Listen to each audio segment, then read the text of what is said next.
Welcome to Eggs and Issues, a monthly business forum presented by the Portland Community Chamber of Commerce, bringing timely economic discussion to the region for nearly 40 years. Thank you to our sponsors and partners. Presenting sponsors: Central Maine Power, Maine Health, MEMIC, and Maine Community Bank. Cooperating sponsors: Martins Point Healthcare and NBT Bank. Reception sponsors: Clark Insurance, KeyBank, and Pretty Flaherty. Community Corner sponsor: Goral Palmer. Tomorrow's leaders and entrepreneurs sponsors: AAA Northern New England and Mascoma Bank. Parking sponsor: People Credit Union. Photography sponsor: Wooler and Company. Media partners: WGAN, Maine Trust for Local News, WMTW, Maine's CW, and Wind Media Company. Business news sponsor: Maine Biz. Venue partner: the University of Southern Maine. And thank you to our special community partners: Anthem Blue Cross Blue Shield, Kennebec Savings Bank, MEMIC, Spectrum Healthcare Partners, Southern Maine Community College, and the University of Southern Maine. And now, please welcome Portland Community Chamber President Rob Atkinson.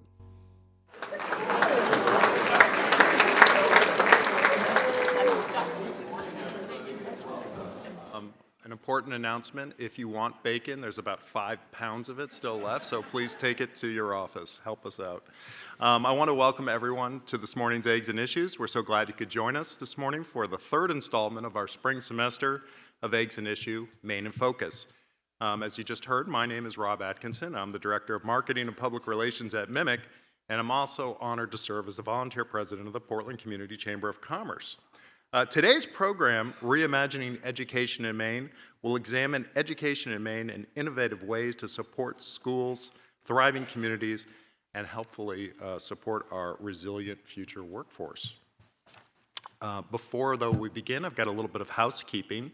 And first, I want to thank all of our sponsors of Eggs and Issues who make this event possible. Really, without their sponsor support of Eggs and Issues, the Chamber could not deliver the high-quality speakers, panels, and presentations you come to expect. So thank you very much to all of our sponsors. And I also want to say thank you to our special community partners. These businesses and organizations support not just Eggs and Issues, but all of the 70 plus events the Portland Regional Chamber of Commerce produces throughout the year. If you see Kelly, give her a hug, because she produces about 65 of those. So please, a round of applause for our generous sponsors and partners.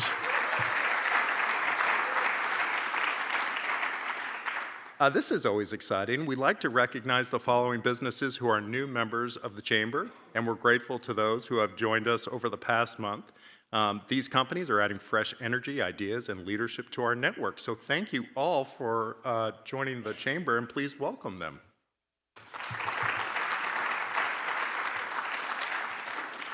Goodness, and we have other exciting news as well. We're also excited to announce the Chamber's annual event, Imagine Portland, is open for registration, where we will be honoring these 4 outstanding businesses and individuals for their contributions to the greater Portland region. The Champion Award is presented to Taj Indian Cuisine. The Catalyst Award is presented to the Downs Scarborough. The Collaborator Award is presented to Live and Work in Maine. And Adam Goldberg of the Maine Mariners is our Volunteer of the Year. So congratulations to all of them, and we hope to see you on May 27th live at Madrid. Yes, please give them a round of applause. Just that quick reminder about parking. If you haven't done it already, just validate with a promo code EGGS2526. And if you need help, please ask someone from the Chamber. This month's Community Corner is Greater Portland Health. Greater Portland Health is a nonprofit community health center which provides comprehensive care to over 17,000 community members. Their mission is to provide high-quality, patient-centered health care that is accessible, affordable, and contributes to a healthier community. Greater Portland Health offers an integrative care model that includes primary care, mental health, and oral health care. They are dedicated to caring for the whole community and expanding access to health care as they are accepting new medical, behavioral, and dental patients. You can call you can call Greater Portland Health to become a patient and fill out their new patient enrollment form online at greaterportlandhealth.org. I believe there are some representatives of the Greater Portland Health. If you'd please stand and be recognized. Fantastic. Great. Please make a point of connecting with them before you leave. Our Tomorrow's Leaders and Entrepreneurs program gives local students free access to Eggs and Issues. So for any student in the room with us, thank you all for joining us. Okay, now it's time to dive into today's conversation about education in Maine. Our panelists are Dr. Jackie Edmondson, President, University of Southern Maine, Pender Macon, Commissioner of the Maine Department of Education, and Heather Perry, Superintendent, Gorham School District. Please welcome them to the stage.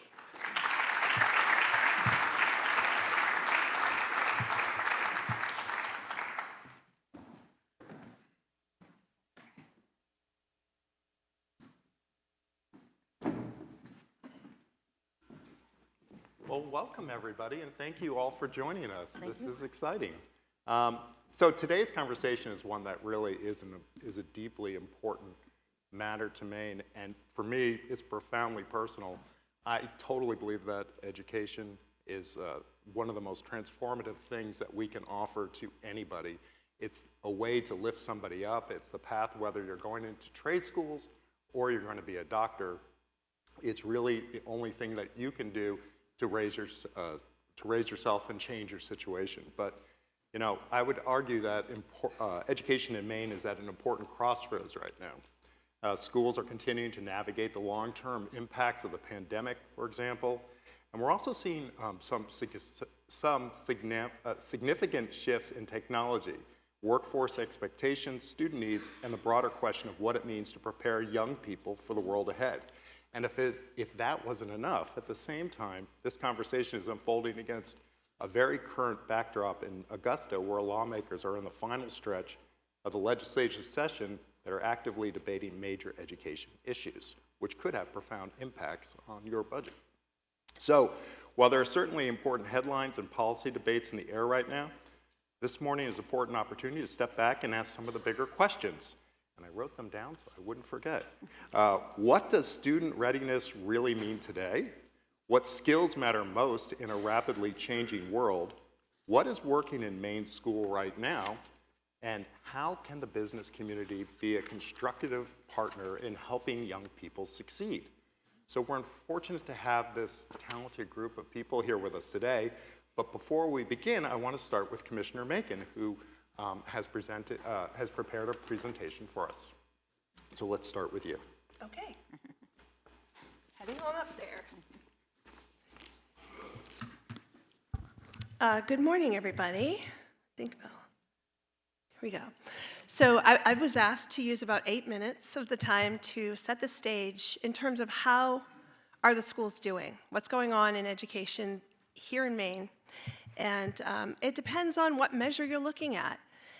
Right now, I can say I'm certain that most of you at some point have heard on the news about the NAEP, the Nation's Report Card. It's the National Assessment of Education Progress. Those are headline-grabbing numbers, and if you were to look at the slope, Maine and other across the nation, in fact, you would see from around 2013 to present a pretty steady decline in scores. Maine used to be farther ahead, and so we had farther to fall behind. And so it's not a very inspirational picture when you look at that slope. It's been a very steady, ongoing for more than a decade slide in those scores. That assessment, the NAEP, it assesses 1,700 randomly selected Maine students per test, and the tests are English, reading, and math. And they test fourth graders, which the big headlines are always with the fourth grade, and then they test eighth graders in the math and reading, and they're randomly selected, and again, it's 1,700. We also have a national assessment that is required here in Maine. It's the NWEA assessment. That's given every year to Maine students, all the students in grades 3 through 8 and in grade 10. And for each one of those assessments, there were roughly 12,000 Maine students involved in that assessment activity. There are some really exciting stories out there nationally about how certain states have improved their score on the NAEP assessment. And I have friends who are chiefs of other state education organizations who are part of that. You may have heard about the Mississippi Miracle. I hear about that a lot. My colleague, who was the chief school officer in Mississippi, shared with us, here are the policies and strategies that they used. First of all, they used curricula and mandated statewide curricula and instructional practices that would be in line with what the NAEP framework is assessing, and so that students would be familiar with the language, the cadence of the questions, and so forth. They also, by the way, in Maine, we're a very local control. We don't have, at the state level, we can't mandate any curriculum or instructional practice. Those are the purview of the local schools, school boards, school administrators, and educators in our state. The next thing that they do is a third grade retention policy statewide. That requires that third graders who haven't achieved grade level proficiency in reading or math have to stay back a year. Now, if we had the power to invoke something like that, I would argue heavily against it, because there are decades of empirical research to show that holding a child back is not, I just heard my phone ring. I thought I had it on silent, but if anybody can find that on the floor and turn it off, sorry. So sorry. Sorry about that. At any rate, the outcomes for graduation, for lifelong outcomes, when you hold a student back a grade, are really poor, and it does a lot of harm. However, it does increase the fourth grade test scores, because we've effectively then screened out the underperforming third graders from being part of that random selection. And then the third big thing that they've done, we have done in Maine in a way that's a little bit different.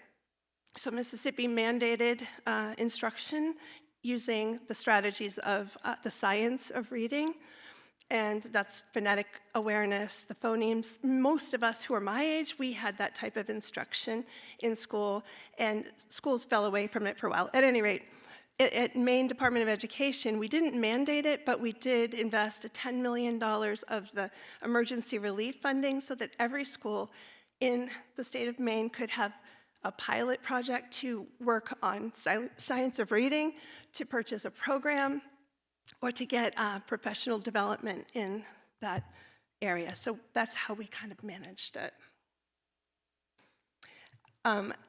So we were concerned in 2024, that was the last results from the NAEP assessment, where there were a lot of headlines saying that schools in Maine have gone really plummeting. And so we did look at the NWEA. Here in Maine, again, all the students take this, and across the nation, many other students take it. I forget what the pool is, but it's massive. So on this slide here, this is the reading for fourth graders, I believe. These were the fourth graders who took the NAEP in 2024. On the far left, that's how they were performing. The dashed orange line is the national norms, so the scores across the nation. And then you can see the main line. It basically follows the curve. This is not an inspirational story. This is not a victory lap, not a triumph. We have a long way to go with these scores, but you should see that we basically follow the trend of the nation. And here we are with the 8th grade students.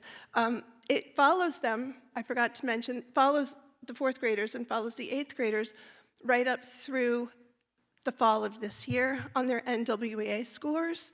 And it was encouraging to see that, that there seems to be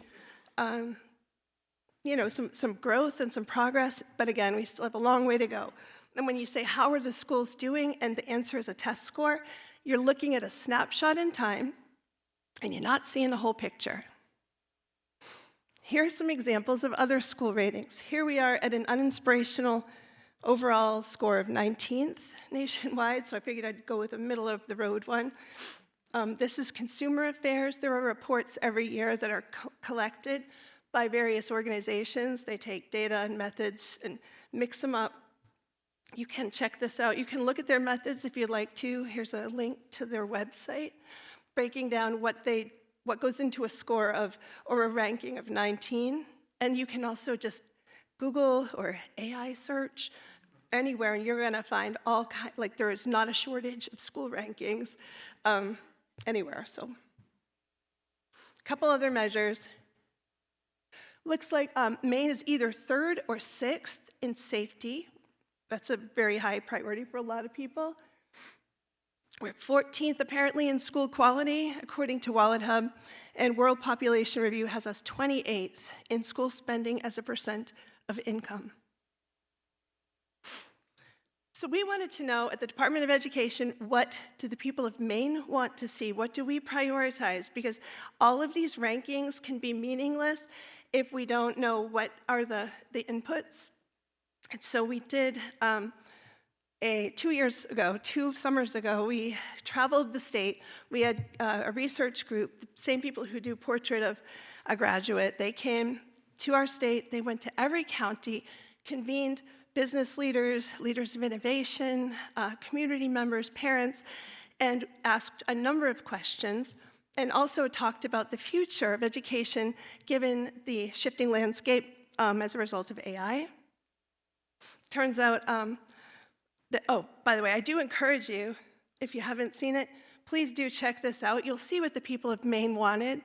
They wanted kids who can, or graduates from high school who can think on their feet, who can read a room, who can do real problem solving in real time, who can be self-directed and not need to be led from place to place, thinking. And it's really what you want in your employees. And I think some of you may have been there. You may have shared that with us. And so it's important to know that these were the most important things. Flexibility, adaptability, you name it. What do you need in your employees? It's a lot of those things. So here are some of the dichotomies and disconnects and challenges facing superintendents like Heather and everybody else. Nationally, the demands are, we want higher test scores, but we don't want teaching to a test. We want workplace readiness skills, but we don't want SEL because that has become tainted with, political, it's imbued with political badness somehow. So, and SEL, it's interesting because the skills of SEL are self-regulation, showing up on time, sticking with it, being resilient, solving problems for yourself or with others. Let's see. We want to limit the technology use, no cell phones, for example. We also want kids ready to navigate a world that's going to be very changed by AI and other emerging technology. And at the end of the day, we want higher order thinking skills from our students, but we're holding the schools accountable for rote learning and anything that's easy to articulate on a standardized assessment. And those are some of the challenges, and this is sort of where we are with education in the state of Maine right now. That's what I have to share.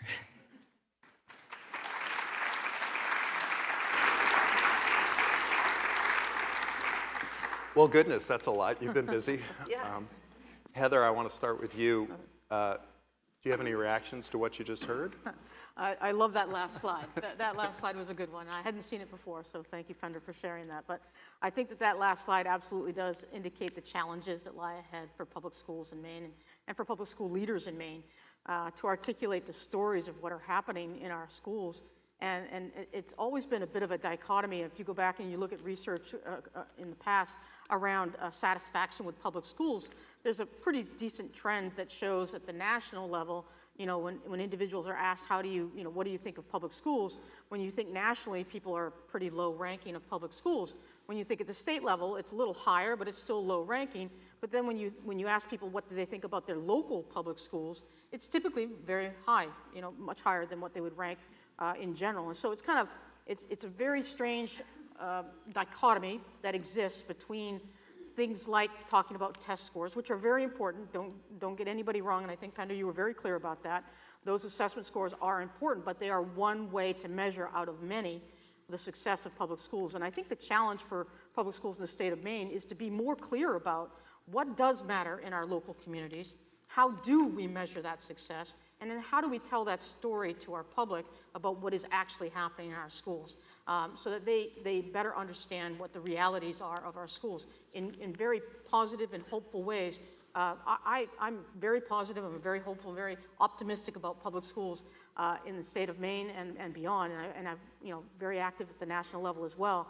And I think, I refer back to a document that's very popular with the AASA. AASA is the National Superintendent's Group, and it's called the Public Education Promise.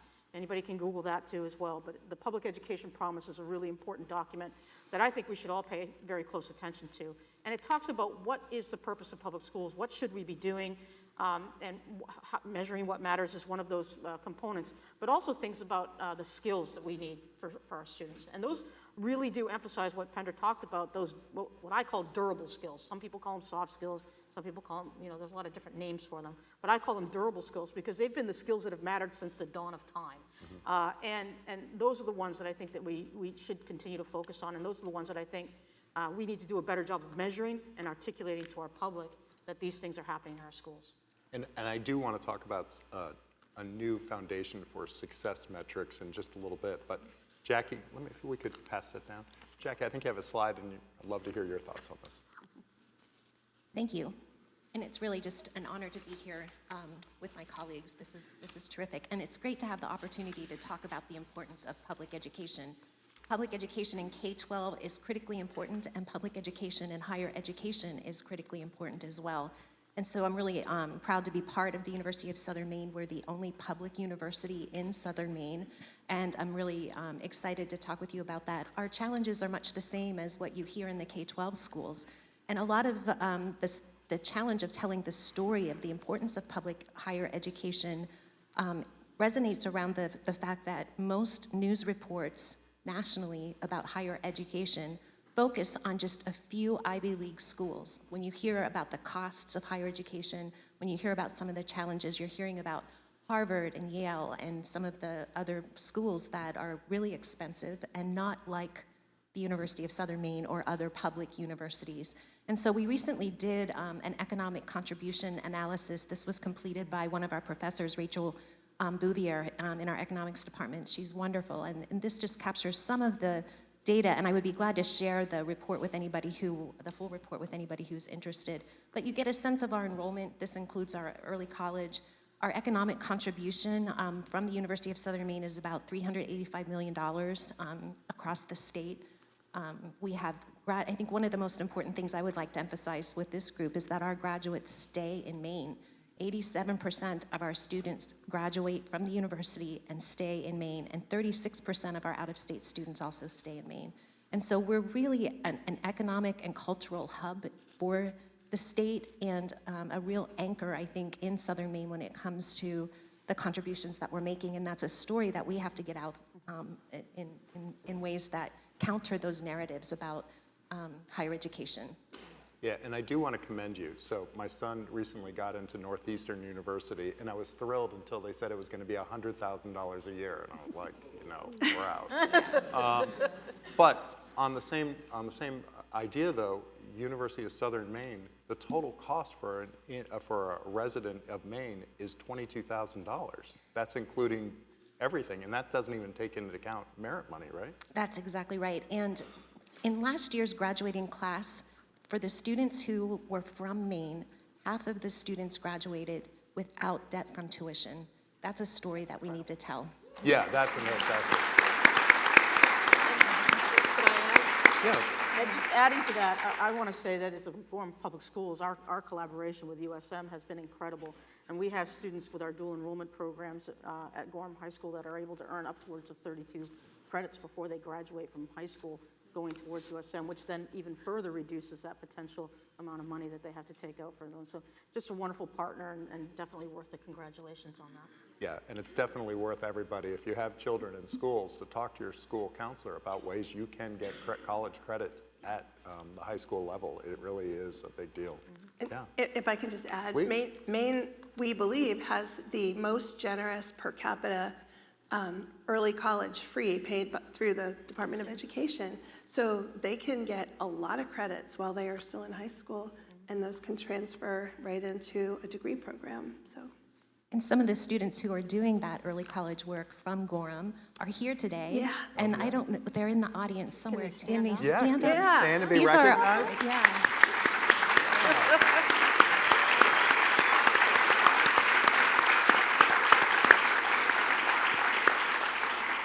Those are our future teachers. I was so honored to meet them earlier today. And the young man whose name I didn't capture is coming to the University of Southern Maine in the fall. I'm so excited to welcome him as a Husky, so that was great. Yeah, well, USM is terrific. My intern, who's here today, please stand. Owen, if you're in the room. There he is.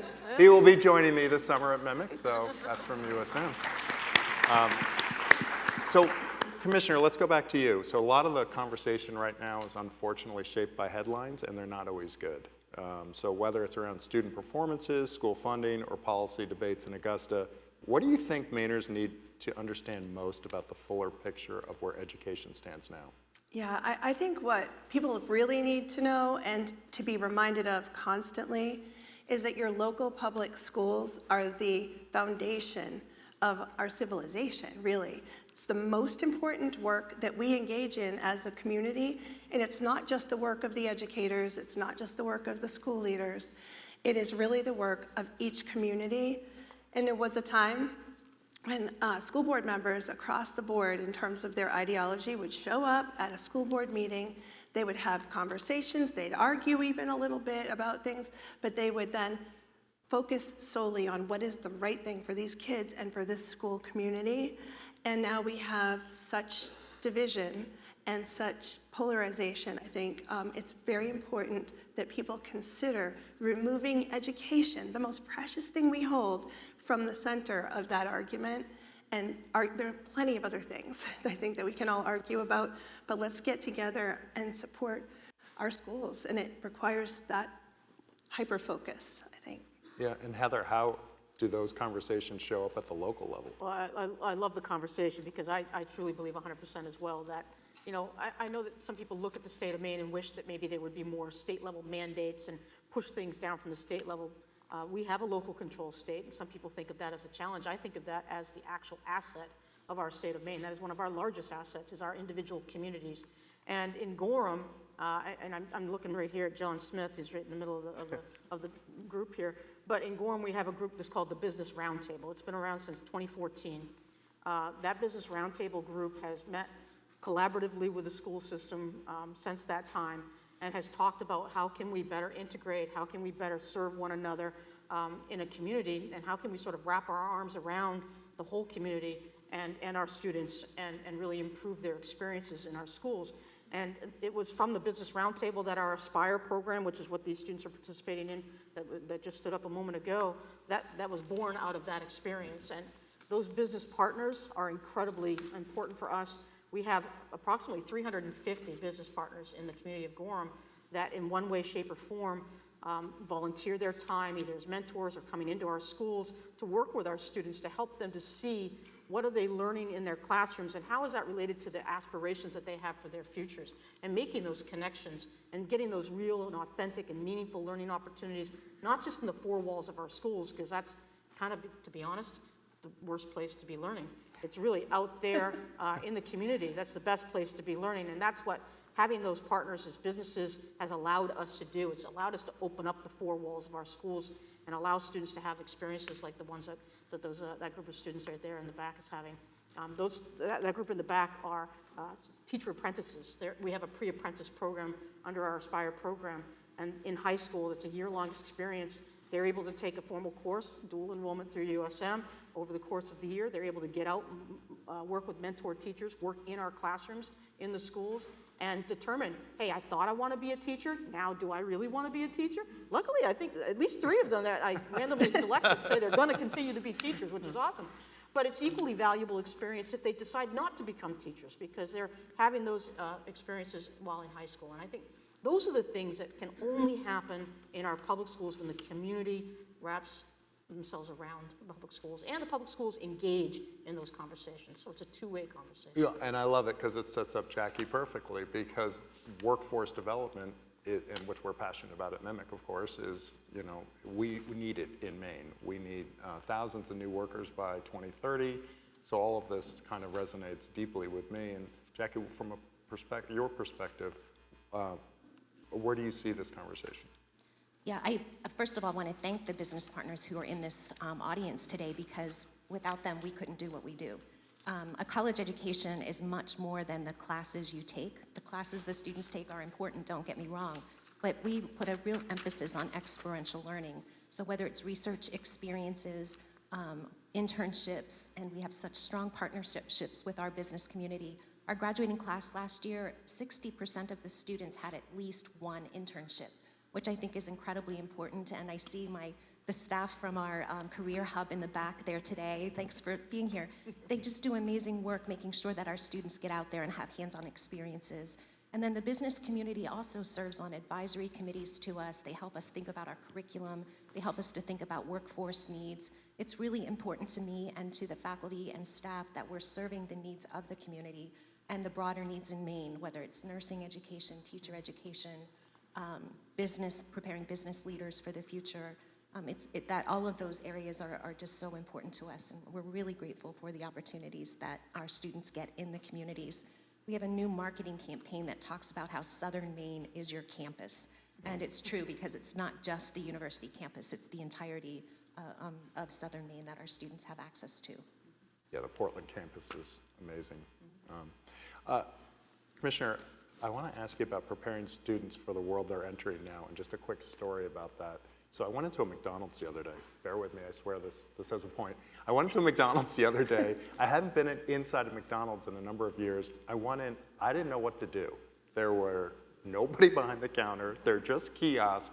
The world is changing fast right around us. And I'm wondering, what can we do, especially with things like AI and the evolving needs of our employers, to really make our students ready?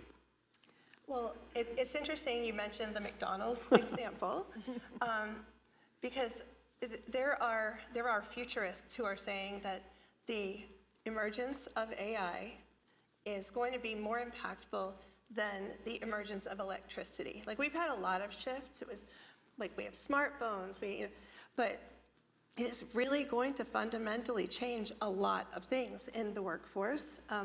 People thought it would be the lower level jobs, people who are doing just, the hard work on the front lines, but we're finding that instead it's research assistants, it's paralegals, it's graphic design artists, and even architects, because there are apps on your phone where you can design a blueprint, you can even upload the code for your, local ordinances. There are real careers that are going to be impacted. Now, the fear, I would say, is not that AI is going to move in and take your job. It's more about it's going to take the job of people who don't know how to work with AI and to maximize and leverage the possibilities. So we shouldn't be fearing it, but we do have to recognize there's a fundamental shift that is coming. And what's going to be more in my futurist, I dabble as a futurist, it turns out. What I think is going to be the most impactful is the strengths and the skills that we have that are uniquely human. So think about what those are. Those are also the key, adaptability, flexibility, and bringing human judgment to a very complicated problem, or bringing human compassion to a more nuanced situation. We want our kids to make ethical decisions about what happens to us. Right. We are going to be the recipients of whatever it is we're able to imbue in these kids. So I feel like we really need to pay attention to it. We need to stay ahead or at least very near the beginning of the curve, that we need to make sure that schools are engaging with the community, doing real things, because so much is virtual. They are going to have like reality deficiency disorder or something if they don't get out there. I just made that up. You just made that up? Yeah, You it's just a coined a new diagnosis. Coming. And they're going to need to discern truth, right? We all are struggling to see what is real, what isn't real. Those are the higher order thinking skills, and only authentic experiences provided by those of you. I appeal to every business person out there to be engaged with your schools and to provide opportunities like we're able to provide for Heather's kids and the crew of future teachers out there. And Jackie, I totally agree, by the way, that I'm not going to lose my job to AI, but I may lose my job to someone who knows how to use AI. So at USM, what are you doing to prepare your students for that new future? One of the things that we're doing right now is really leaning into the importance of the arts and humanities and making sure that every student has meaningful experiences with the arts and humanities. For many of the reasons Pender just mentioned, we want to be sure that our students are able to think creatively, they're able to collaborate with others, they're able to make ethical decisions, they're able to think critically about the world around them. And so one of the things I'm really excited about is we're rolling out some what we're calling polymath pathways, so that students have opportunities to major in two majors that are very distinct from one another, but still completed in those two majors in 8 semesters. So one example is students can major in finance and philosophy. And one of the things we know is that students who have 2 different majors are able to be more resilient in a workforce that's ever changing. And there's an economic study that demonstrates that students who have those skills from different fields of study are able to do really well long into the future. So we're looking forward to having students choose those different pathways. Yeah, it's really interesting because as someone who uses AI all the time, I always think of the old joke where, you know, I don't know how to build a clock, but I can tell time. And that's what AI does for me, is as long as I'm asking the right questions and know what a good answer is, I think that's important. And what you're talking about is giving that foundational education to people so they can make good choices. Yeah, I think when you look at people who are both proponents and detractors of AI, they talk about the importance of the liberal arts and understanding questions. And I mean, certainly we're using AI in our classes. We're helping students understand how to use them. We have faculty who are really gaining a lot of expertise in AI. But I think those other skills that the liberal arts provides are also critical in a future that will have AI in it. Yeah, absolutely. I want to shift the focus now and talk a little bit about what skills matter most and how should we measure success. And I'd love to hear your perspective on this. Yeah, so I think we've talked about those skills. I mean, I think it's very clear. And actually, I want to go back. I know that some people think about the history of how the state of Maine is done in public education right now, are lamenting that we seem to be, at least according to some assessments, at the bottom of the barrel in public education. But I want to go back to a little history lesson in the 90s when people thought we were near the top, and some of the great work that was happening then. And it still exists today, and it's called Maine's Guiding Principles. The guiding principles were created back in the 90s, and they were all those kind of skills: critical thinking, problem solving, all those kinds of skills. And that was something that was an emphasis back in those early days in Maine. And they still exist. They're very much on the website. You can still find them. And I think those are the skills that are most important for us to be looking at. For the reasons that we've already talked about, we are going to be entering into a world that is full of technology and AI, and we need to prepare our students, but we need to prepare them to be the humans that they need to be in those environments. And I think that's where the liberal arts come in. That's where these critical thinking skills, the guiding principles come in, and the experiences that students need to have to emphasize those points are very different than sitting in a classroom in a row of seats listening to a teacher at the front say, you know, the traditional classroom setting, right? They need to be involved. They need to be out there. They need to be, the walls of the schools have got to come down. And I think that that's where the community comes into play, where business partners and others come into play. We can only do that with the help of those partners. And that's why it's so very, very important for business folks to be involved. And again, great example with the Business Roundtable in Gorham, great example of the Aspire Gorham and the program that we have. I just want to share a story. Last night at the board meeting, we had a student, we had actually 4 students that were sharing an update on our Aspire program to the school committee. And there's a student here, Izzy, that was there last night. She's on our teacher program, but we also had 3 other students, one of which was she was interested in medicine. And she wanted to be an RN, was originally what she thought she wanted to do. And so she participated in an ELO program and got to be invited into working at the Maine Med. And she has been invited during this experience into the OR, the operating room, to observe 4 different operations as a high school student. And she's got these mentors that are working with her and talking her through what was happening. Did she pass out? She did not pass out. I would definitely. Did not pass out. She was very proud of that, by the way. But what she saw in the OR, rather than this huge, surgery it was actually a robotics. Oh. It was an abdominal surgery. She described this in front of everybody. She was very articulate, better than I am right now.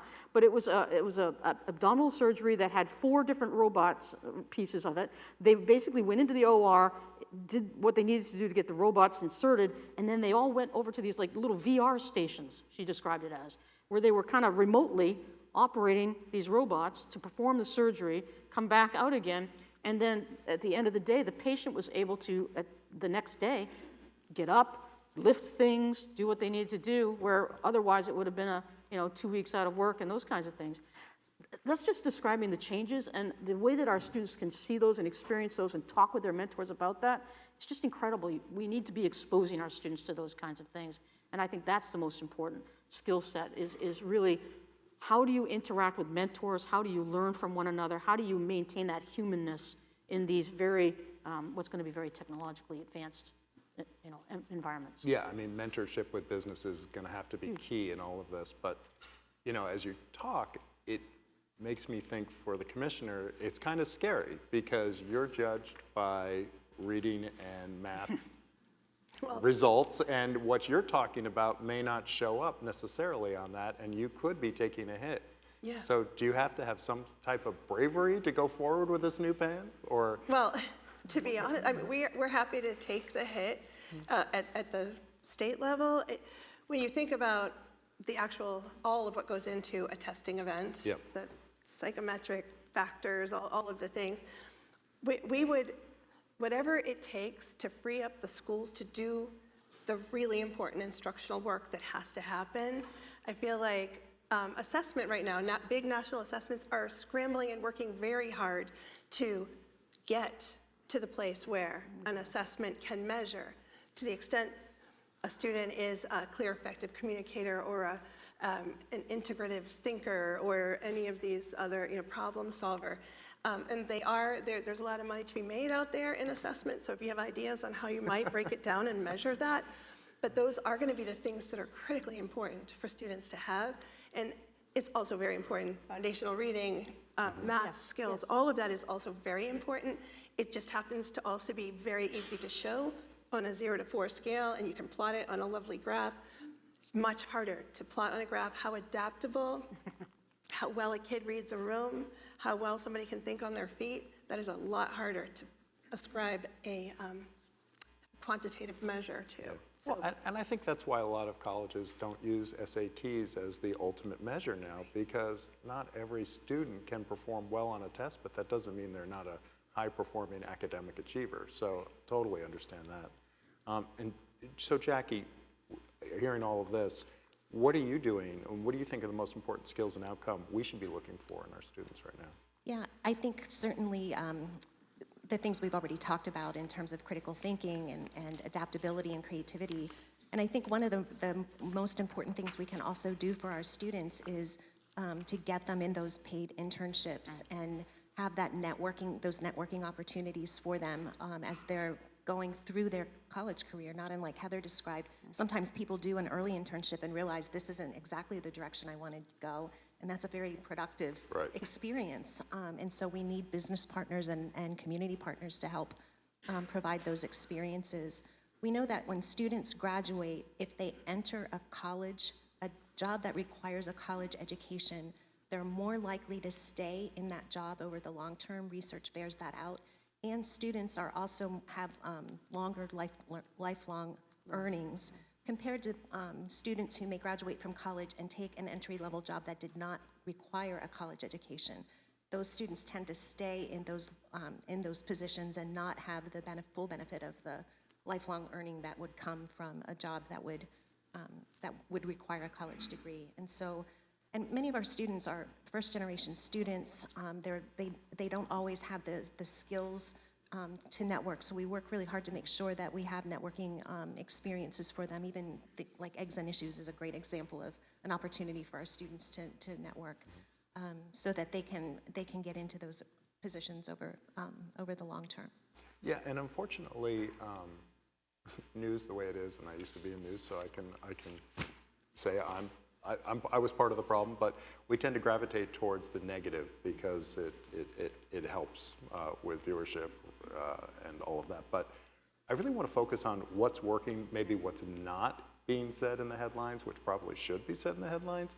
And I'd love to hear your thoughts, because you already have so many things going on in Gorham. Yeah. What are some of the things that you see are working? A lot's working. I mean, we have our challenges, don't get me wrong, but I think one of the biggest ones that I would talk about, again, is this idea of this Aspire Gorham program that we have, where we really focus on exposure, and then exploration, and then experience. Is kind of the continuum that we've created. And that starts with our earliest learners in pre-K and kindergarten, all the way up through. And the efforts and the results are that we're really focused on exposing our students to the various opportunities that are out there when they're young, and that can be done in so many different ways. And business partners are always so happy to see our littlest learners come into their establishments, and just with those wide eyes and curiosity, and the questions they ask are always entertaining. But they're really thoughtful questions from those students. But that's very important to get that exposure piece in there. And then the exploration component is still within a structured setting, still within some safety nets. You know, how do we allow our students to kind of roll their sleeves up and explore in different ways? And that's where we have a lot of things come into our businesses come into our schools. Unlike we have a Try It Day that we do in sixth grade, where we have like 30 different businesses that come into our middle school on that day, and they bring everything. Like just the other day, we had a Try It Day on the sixth grade, and CMP was there, and they brought this whole pole thing, and the kids were having to try to figure out how to adjust something without getting electrocuted. So there was some really good stuff there. Nobody was actually electrocuted, just so you know, but it was a great experience. But that's the stuff. That's the explorer piece. That's real motivated. That's learning, real motivated, right? Yeah. You're done, right? So, but that was really good. That's the type of exploration that we want to happen at those middle grades. And then by the time I tell our students, I love our students dearly, but by the time they're in high school as juniors and seniors, I don't want them in our schools. I mean, I love them. I want them to be part of our schools, but I don't want them physically in our schools. I want them to be out doing apprenticeships, doing internships, CTE programs, dual enrollment courses, those kinds of things. That's our vision for our school system. And people wonder, you know, oh, well, you've got all these business partners and you have all these opportunities in Gorham. And yes, we do. But we've been able to unlock them through conversation, through the Business Roundtable. And that can happen in any community in the state. I mean, I've been a superintendent across the state. I was superintendent in Jackman, Maine for 4 years. By the way, that was the first community that I had a Business Roundtable in, was in Jackman, Maine. And it was operated, led by a local restaurant owner. They had the individuals that were the gas station, the motel owner, and everybody was at the table. They would meet once a month with the schools, have great conversations, and the opportunities that came out of that were equally as beneficial as what I'm talking about in Gorham, just on a smaller scale. So it can happen in every community, and I think that's the key to these conversations, is really opening up those doors and giving those opportunities to our kids from the start. So by the time they get to the university level, they really are focused and honed in on what they want to do, and they can really, you know, kind of hit the ground running at that point. Yeah, and Commissioner, from a state level, you must see success stories all over. What are you seeing that's working right now? Well, for sure, we see that our CTE, Career and Technology Education programs, have just been booming. We've dramatically increased statewide participation in those hands-on, like real experiential activities. We have been funding something called, they're ELOs. It's extended learning opportunities, which is essentially what Heather is talking about, Yes. with opportunities for students to be out in the world, exploring what their aspirations might be, learning what they don't like, and also learning directly from the real humans doing the work instead of a simulation experience in a classroom. So I'd say also outdoor learning, got to put a plug in for that. We've been funding a whole lot of outdoor learning classrooms and adventures for students. And so really nature-deprived kids are not learning all that well, and they need to be out in the environment. And they need, whether it's the real world, the world of work, in a bank or an operating room or out in the woods. They need to be doing real things because so much of their lives, again, are virtual. Yeah. If I could add really quickly Please. to something that's really going well at the state level, I want to add to your list there is early childhood and the investment that the state of Maine has made in public pre-K. That's been huge as well, and it's impacted Gorham very positively. In fact, one of the things that I've loved about the interaction that we've had with our early childhood education community in Gorham is, again, it's been a community event. So we've brought all of our early childhood folks from birth to 5 together with the schools. How can we help one another is the conversations, very similar to the Business Roundtable. But as we've brought on some of our public pre-K students, and we went from 0 to now we have 128 students in 3 years, public pre-K students, what has happened with those interactions is that we as a school system have learned as much as they have learned from us in these programs. So for example, play-based education. Like, wow, that's where we need to be. That's where we need to be with our pre-K to grade 2 students, is really in that play, that curiosity, that has come from those interactions in our community with the early childhood folks. So I just want to put a plug in for that as well. That's really working well. No, and that's a great point, because Quincy will be very passionate to say that daycares are a priority for the chamber, and it has dramatic impact on the workforce if you can't provide some place for your child while you're working. It's just nearly impossible. So that type of program is transformational. Jackie, I want to ask you now, what do you think about all this? Well, I think the experiential learning that our students have in the community and elsewhere is really critically important, and something that's going well and preparing our students for the future. Putting the arts and humanities at the core of everything we're doing, I think, is having really positive impacts. And I think the other thing that I would talk about too is, if 86% of our students are staying in the state of Maine, I would want you to know that we're also preparing our students to become responsible citizens. And I'm part of a group, the Institute for Citizens and Scholars has a group called College Presidents for Civic Preparedness, and I'm a member of that nationwide organization. And we're going to be rolling out an initiative this year that is about college-wide and campus-wide immersion, which will give every student an opportunity to engage in civic engagement and civic dialogue. And I'm really excited about that opportunity. This past year, we started the USM Forum on American Democracy, and there were students who were scholars in that forum and engaged with us around the topic of pluralism. And so I'm proud of that work, and that's part of a college education that doesn't always happen in a classroom, but is part of the broader experience of going to college that I think is really important and something that's going very well for us. So get kids off of the phone, stop using social media, and go out to the real world. This is a crazy thought. Oh my gosh. Have you banned phones at We have not yet, but it is coming, and we know it is. And I say we have not. We don't allow phones in our elementary and middle school age. We have had phones in our high school just because in the past we felt like we needed to help our students understand how to appropriately use them. And in order to do that, we've had to give them exposure to that. But with the cells, it's not going to have a huge impact on us to go to a bell-to-bell ban at the high school level. Our students understand the importance of relationships, the importance of focusing on those human and ethical issues, and I don't think that's going to be an issue at all. Real quick, do you see the state putting out something that will ban cell phones in the high school? In fact, I do. Yeah, it's coming. Governor Mills did announce that was a huge priority. And in the places, I was earlier this week with a school leader who said suddenly lunch is loud again. It's a mess. It's hard to now manage the behaviors because kids are interacting with one another where lunch had gone silent. Just imagine, like, you remember lunch. It was always loud. It was fun. It was, interactive. But let's get lunches loud again. That's great. I do want to ask some questions of the audience. Kelly, anybody have a question for Kelly? There you go. Hi, I'm Blake. I'm a student at Maine Law, come from a family of educators, and I'm curious to know if you feel we can any tangible solutions to further supporting our teachers and incentivizing the profession? Yeah. I didn't hear the second part of the question. I heard it on. Can you repeat that? Yeah, how do we support teachers and incentivize the profession? How to Oh, right, incentivize, great, yeah. yeah. Pipeline. We've done a lot of work on that at the Department of Education, right through, like, since COVID, in the wake of COVID especially.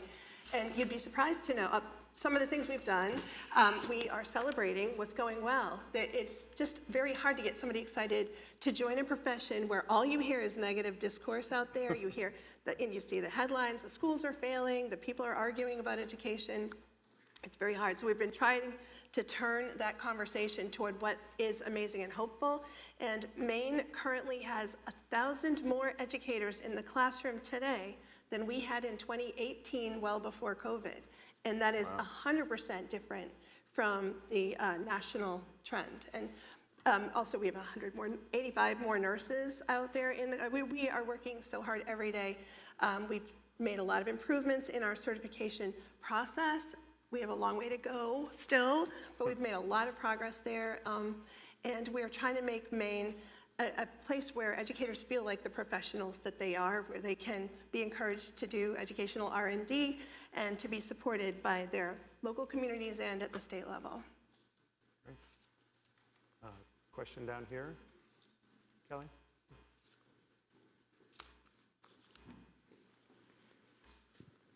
Thank you very much. My name is Pascal Zigashane, a student at the Rue Institute. My question to the president of Southern Maine University. I agree with you that the cost is an issue, and most students are taking loan, and at the end of the day, they find that the education is useless because you finish and then you start working to repay the loan. You don't even treat yourself after many years in college, then you start paying the loan. Do you have any comment on that? So the question is about student loan debt? Yeah. I mean, I think we are working really hard at the University of Southern Maine and the University of Maine system to keep higher education affordable. We have very small incremental increases in tuition that don't keep pace with inflation or the cost of living in many cases. And we are encouraging students to think about ways they can make college more affordable. So the early college program we talked about earlier today is one example. Finishing your degree within 4 years makes college more affordable than if you extend your undergraduate degree over time. And what we know about the University of Southern Maine, at least, is if students graduate with student loan debt, it is less than the cost of a used pickup truck, and it has longer-term value for them. So we're always working on affordability and thinking about ways we can make sure students don't have financial barriers. We're also very fortunate. We have, the USM Foundation has done, I think, a really terrific job of raising funds for us for scholarships. And the Promise Scholarship, as one example, is a program that is a last dollar scholarship. So students might have grants and scholarships from other areas, and then the Promise Scholarship makes sure that they can go to school without having any tuition debt at all. And so those kinds of programs also, I think, are really innovative and make college accessible and affordable for students. And I'm grateful. I know there are people in this room who have donated to our scholarships and to the Promise Scholarship in particular. If I could add just one little thing too around some of the things that we're doing as public schools. I think we're also reemphasizing the fact that apprenticeships exist. We're connecting with our business partners as well in the areas of apprenticeships and helping to make those connections for students to be able to get into the workforce and then through their employer continue their education in a way that's being paid by the employer. So there's lots of opportunities in that area as well. And as an example for our pre-apprentices over here, we've created a pathway for an education for educators. That gets to your question earlier. That these pre-apprentices right here, if they wanted to, could go into a phase 1 apprenticeship, educator apprenticeship program through the Southern Maine Community College. They could earn, while they're working full-time in a school with benefits, they could earn 61 college credits in a matter of 18 months, be employed by the school system while they're doing that as an ed tech.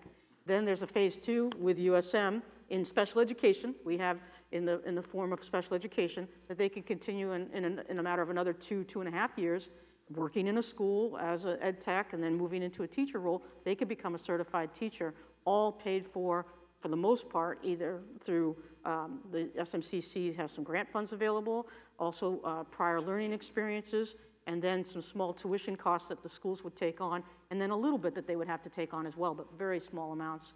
So there's some pathways that we're being creative with creating. So that's a good question. Well, I think that's time, but sorry. But we're out of We're time here. right now. But I just want to say a sincere thank you to all of you, Heather, Jackie, and Pender. Thank you for joining us this morning. Please, a round of applause for them. And thank you all for coming. We'll hope to see you next month.